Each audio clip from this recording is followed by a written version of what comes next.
Hello everyone, Scary Skeleton Reactor here, bringing to you yet another reaction video. Time for some more Mr. Nightmare. Now this time I'm going to be reacting to 3 disturbing deep web stories. Great. I don't even bother search the deep web. I just don't. Because I've been hearing a lot of messed up activities that are going on, so I don't even bother subject myself to it. So without further ado, let's get started. 5, 4, 3, 2, 1, start. 3 disturbing deep web experiences. Man, I hear that a lot in the news when I was younger. I made the mistake of searching the deep web one time. I saw on Reddit some people were talking about this thing called Tor that allows you to search the deep web, and it was basically a post asking for the strangest things people have come across on the deep web. It intrigued me, some of the things people have found. What in the world's up with the eyes in the bottom screen? Someone on Reddit posted... Okay, I don't know if you can see this, but there's definitely someone's eyes down there. That is... That's already creepy right off the bat. Gosh. A link to a basically hidden wiki with a bunch of useful links to the dark web. I was shocked at how many child pornography links there were. Gross. I did my best to steer clear of anything like that. I did come across a link that took me to another page with a bunch of links, called the Black Pages. The page was black with a bunch of red and yellow links. The red pages seemed to be the strangest. There was one link called Personal Assassin, and another called Dead Pets. Reading some of those links, I realized how messed up this whole deep web thing really was. I clicked a yellow link and ended up at yet another page full of links. There, I found something that seemed interesting. It was called The Secrets... If you're already disturbed by it, why do you keep searching it? Come on, dude. Society chat. I clicked on the link, and it took even longer than all the other pages took to load. I'd say I stared at a blank white screen for a good minute before the page finally turned black and a chat box popped up. Next to the chat box was a black video screen. I wish that I had just clicked the back button at that point. You should have clicked the back button a long time ago. Come on now. But instead, I typed "hey" in the chat box. What happened next was weird.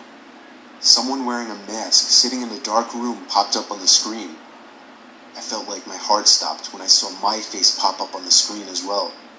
The website was using my webcam even though I naturally keep it off. I covered it with my thumb and tried to close the page, but at this point my taskbar was gone, along with the minimize and exit buttons at the top of the Tor window. I tried hitting Ctrl-Alt-Delete, but it did nothing. And then there was a muffled, distorted voice coming from my speakers. I could only assume it was the guy in the mask speaking. He was masking his voice with some kind of voice changer. I clearly remember, he said, "I still see you, James." My heart sank. He had said my name. I began holding the power button on my laptop, and it felt like an eternity before it finally cut power. I didn't know if I should report what happened to the police, but from what I knew, everything was anonymous with Tor, so it didn't even seem worth it. It was obviously just a low-life hacker. I went on with my life after deleting the Tor browser from my computer, but about 2 weeks later, my mom threw a letter in my room. She told me it came in the mail for me. There was no return address on it. I ripped the letter open and unfolded the paper tucked inside. In huge letters that filled the paper were the 3 words, "Don't come back." I felt like I was going to throw up from the sickening feeling it gave me. I crumpled up the paper and threw it away. I didn't call the cops as it seemed pointless, and I didn't tell my mom because it would only cause her to panic. But I have no idea how or why they got my address. That's why you shouldn't have done it in the first place. Of course it's bound to happen. Number 2. My worst experience on Tor was stumbling upon a horrific, sickening page called Human Experiments. I don't remember where exactly I found it, It was buried deep somewhere in a link archive page. The homepage described the content on the site. I was distraught at what I was reading. It said in a red, bloody font, "The experiments conducted for this website are to prove that not all humans are born equal. The people chosen to be experimented on were usually homeless, but also the unfortunate souls that happen to get caught by these sick fucks." Preying on homeless people? Come on now. That's messed up. Completely uncalled for. These so-called experiments ranged from starvation and water restriction, reactions to extreme pain and torture, infections and diseases, and even infant tolerances to x-rays, pain, and heat. I had seen all those horrific shock videos like 3 Guys, 1 Hammer, so I thought I would be prepared for what I was going to see. What? But I wasn't. I made the mistake of clicking on the first link to the experiment photos. I honestly had to retain the urge to puke. I don't want to even give a description of what I saw, but I'll just say, there were innocent victims, people, just like you and I, going through horrible, horrible things that nobody should ever go through. Against my better judgment, I scrolled the entire page, and it only got worse. Pretty soon a whole section dedicated to infants and toddlers came up. I had somehow made it to the bottom of the page, and then a little box popped up on the screen. I didn't know what it was until a line of text popped up. The text said, "Did you enjoy the site?" I realized it was a chat box. I typed, "Who is this?" The stranger promptly replied, evading my question by saying, "What was your favorite part of the site?" I asked the same question again. This time he actually acknowledged my question and told me he was the site owner. I told him that this was sick and inhumane, and that I would report the site immediately.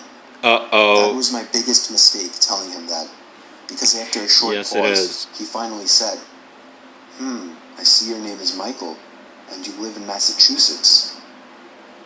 He was right, but instead of clicking out of that browser right away, I typed in, "No, you're wrong." About 10 seconds later, he typed something that made my heart feel like it shriveled up, and that was my address, my complete, correct home address. His final words were, "Have a nice day."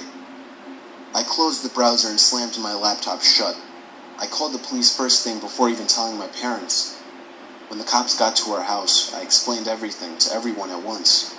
They wanted to see my computer since I didn't remember the link to the website. Unfortunately, the Tor browser doesn't save your browsing history, so I couldn't even help them in shutting down this website. The cops told us that if what I said was true, that we should find another place to stay as soon as possible.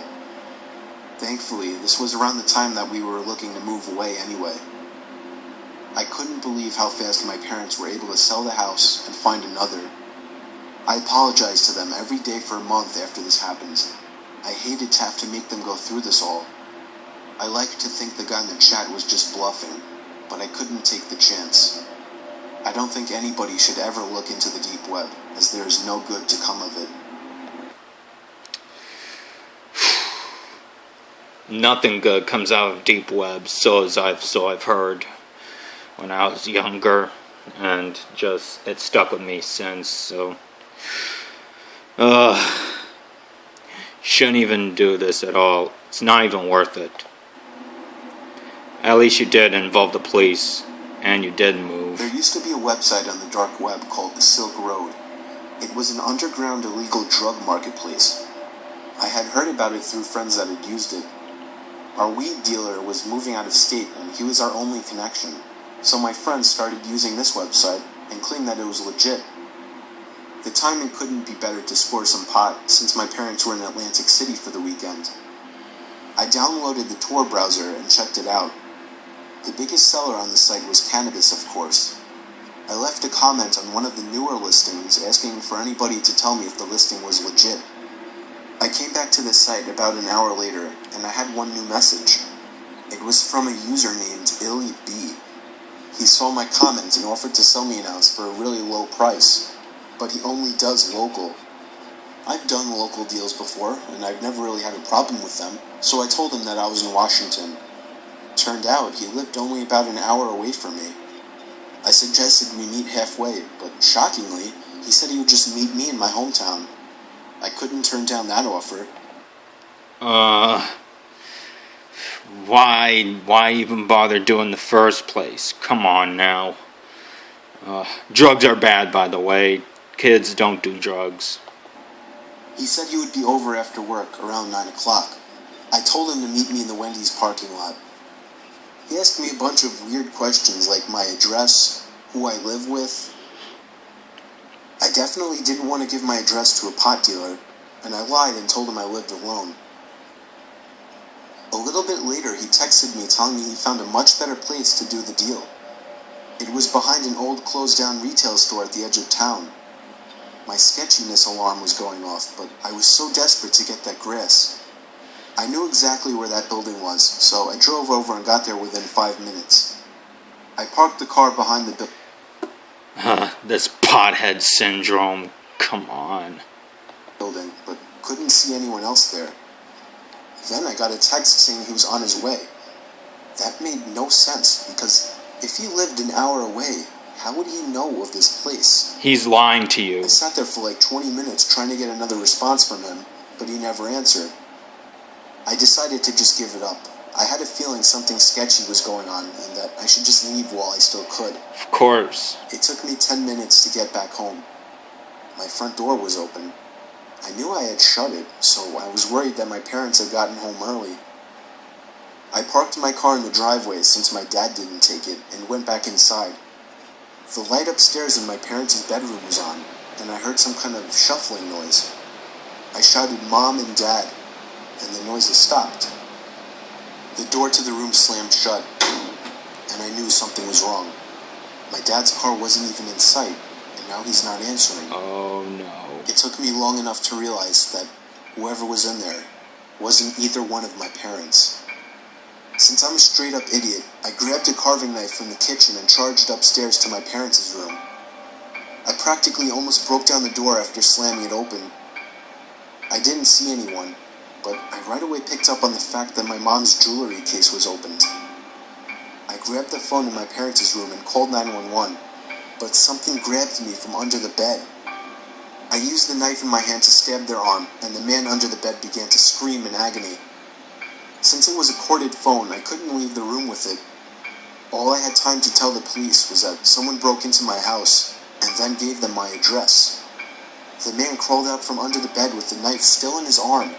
He didn't even look at me. He just ran straight for the front door into his car. The best I could describe him was that he was a black man with a backwards hat and raggy clothing, and he drove a black Honda Accord.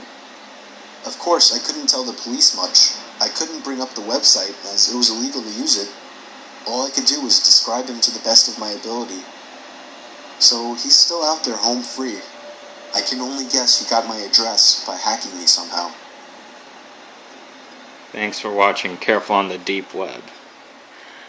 Words of advice. Thanks, Mr. Nightmare.